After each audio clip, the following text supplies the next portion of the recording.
สบายดีท่านผู้ชมที่เคารพทุกท่านปัจจุบันนี้มีหลายๆประเทศเริ่มออกมาต่อต้านคนยิวหรือว่าคนอิสราเอลและในประเทศเพื่อนบ้านของพวกเขานี่ประเทศไทยก็โดนมาแล้วท่านผู้ชมคือในกรณีของประเทศไทยนั้นก็มีข่าวมาหลาย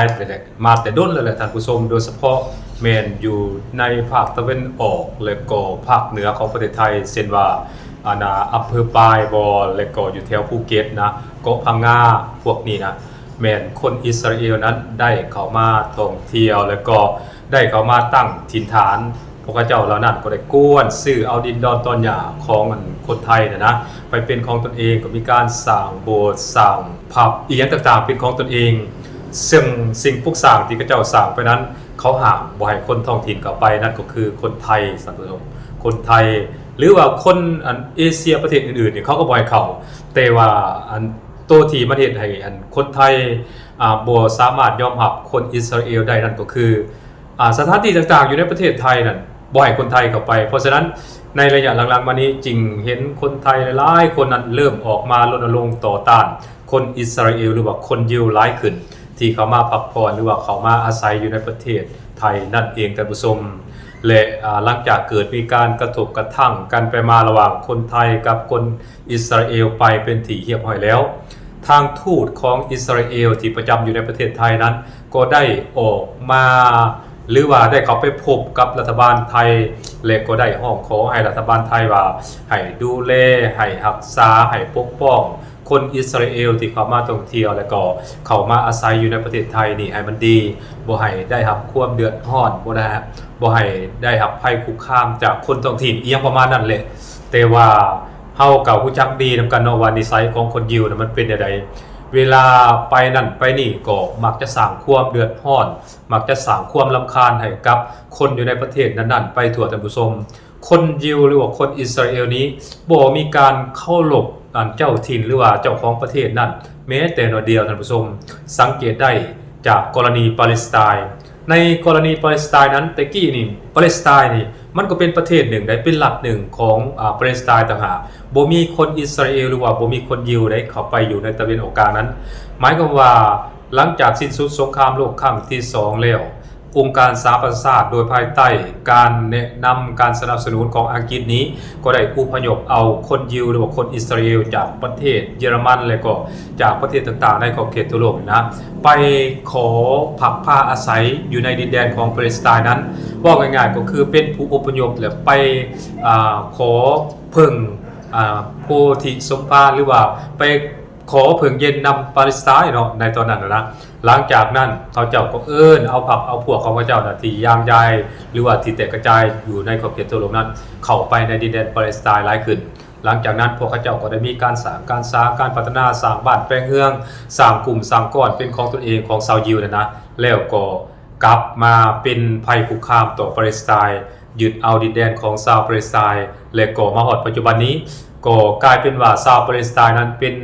ผู้ประสบภัยไปเป็นที่เรียบร้อยแล้วว่าได้ว่าปาเลสไตน์นั้นเกือบว่าจะบ่มีดินดอนตอนหญ้าอยู่เป็นของตนเองแล้วท่านผู้ชม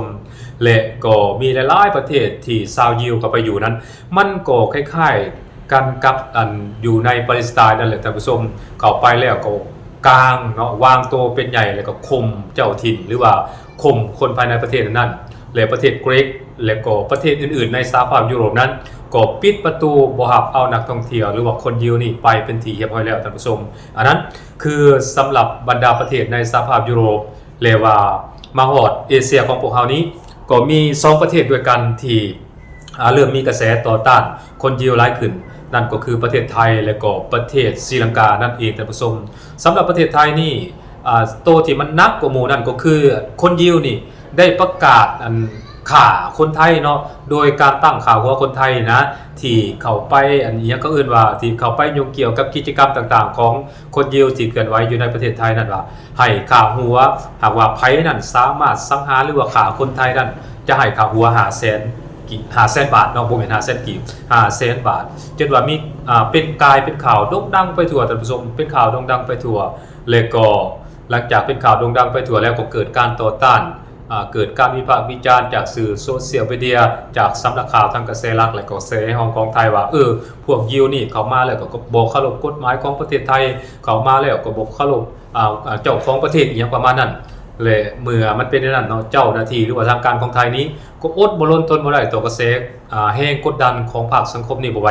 ก็คนยิวกลุ่มนั้นเขามาตักเตือนเขามาห้ามปรามแล้วก็ได้ข่าวว่ามีการปรับไหมใส่โทษกันไปได้คือได้มีการปรับไหมประมาณอยู่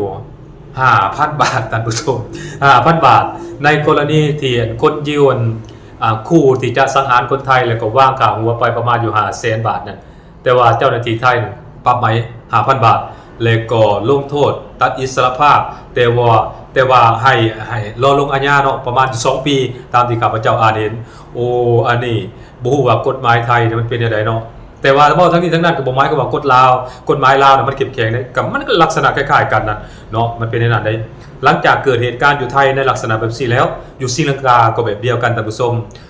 เมื่อมันเกิดเหตุการณ์ในลักษณะแบบเดียวกับไทยนี่แหละศรีลังกาเขาก็บ่ทนเนาะคนศรีลังกาบ่ทนก็มีการเดินกระบวนประท้วงต่อต้านคนยิวนี่บ่ให้เข้าประเทศบ่ให้เข้าประเทศแล้วก็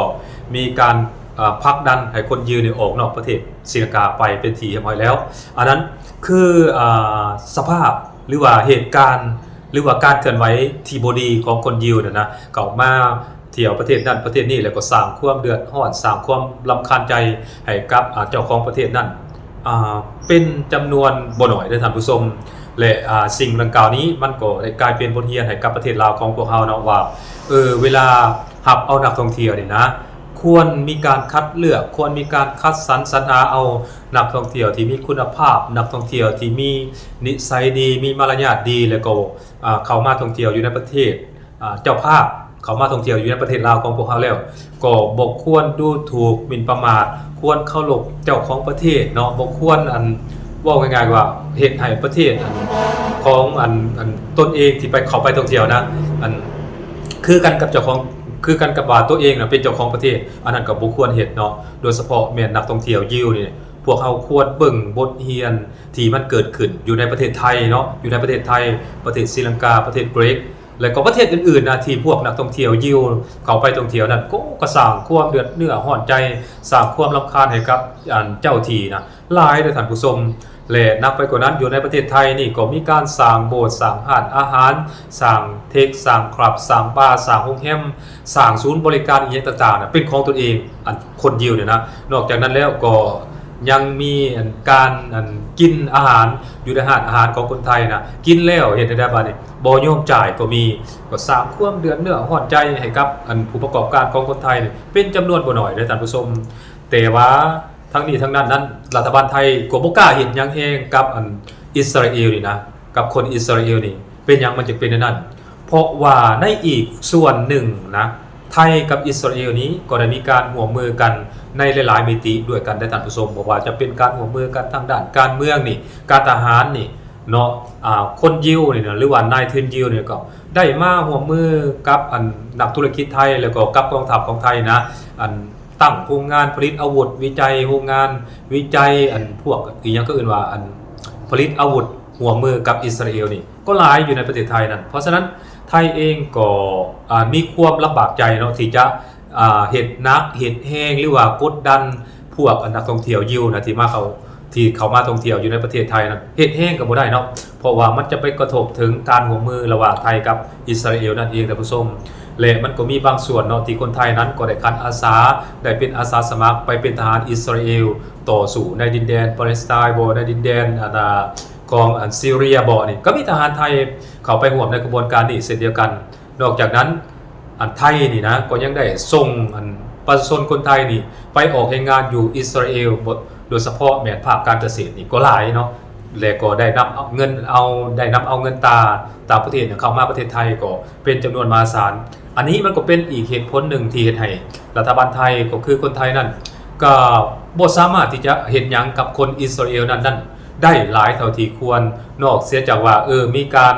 ปรับไหมใส่โทษแบบพอประมาณนะแบบพอบ่ถึงวิพากษ์วิจารณ์จากภาคสังคมก็เฮ็ดได้แต่สำนักท่านผู้ชมและสำหรับประเทศลาวของพวกเฮานี่ก็ควรระวังตัวไว้นะเนาะท่านผู้ชมเนาะคนอิสราเอลนี่ข้าพเจ้า คอนเฟิร์มเลยว่าโอ้นิสัยนี่บ่ดีเลยนิสัยบ่ดีเนาะเข้าไปทางใดนี่ก็สร้างความเดือดเนื้อร้อนใจสร้างความรำคาญใจให้กับประเทศอื่นไปทั่วยอดว่ามันเป็นอย่างนี้แหละท่านผู้ชมฮิตเลอร์นี่นะจริงต้องการให้มันหายไปจากโลกนี้ท่านผู้ชมอันนั้นน่าจะเป็นอย่างนั้นข้าพเจ้าคิดว่าอันนี้ก็บ่แม่นว่าเว้าเขาอันข้างฝ่ายใดฝ่ายหนึ่งเนาะแต่ว่าตามรูปการมันน่าจะเป็นแนวนั้นท่านผู้ชมสบายดี